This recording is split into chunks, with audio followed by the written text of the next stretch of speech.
బిస్మిల్లాహిర్రహ్మానిర్రహీం. అల్ ముఖీత్ 31. అల్ ముఖీత్. అల్లాహ్ అల్ ముఖీత్ అంటే సర్వసమర్థుడు, ఉపాధి ప్రదాత అని అర్థం.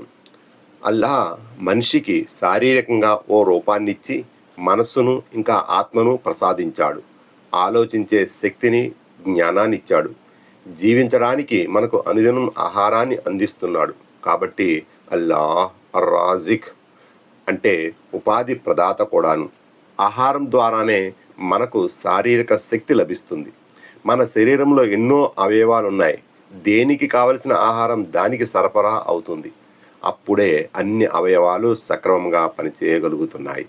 మనసు ఆలోచించగలుగుతుంది, కళ్ళు చూడగలుగుతున్నాయి, చెవులు వినగలుగుతున్నాయి, కాళ్ళతో నడవగలుగుతున్నాం.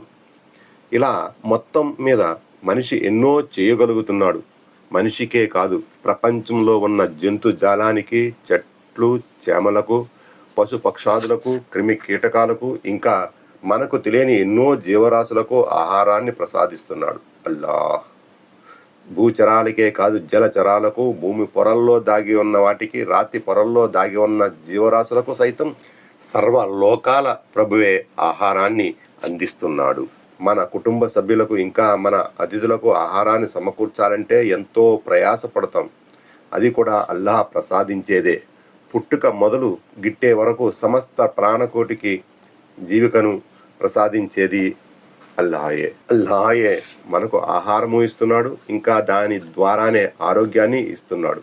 మనం సేవించే ఆహారం ద్వారానే మనకు తెలియకుండానే ఎన్నో రకాల రోగాలు నయమవుతున్నాయి. ఇంకా మన శరీరానికి కావలసిన శక్తి లభిస్తుంది. మనసుతో ఆలోచించే మేధాశక్తి ప్రాప్తమవుతుంది. మానవుడు తన జ్ఞానాన్ని ఉపయోగించి ఏది మంచి మరి ఏది చెడు అనే విచక్షణను కూడా చేయగలగడు. సదా మనం సన్మార్గాన్ని ప్రసాదించాలని అల్లాహ్ను కోరుకోవాలి. మనం మార్కెట్కు వెళితే మంచి వస్తువుల్ని ఎంచి మరీ కొనుగోలు చేస్తాం.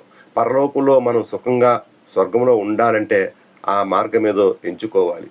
దానికి మన మేధను ఉపయోగించాలి. అప్పుడే మానవ జన్మ ధన్యమవుతుంది.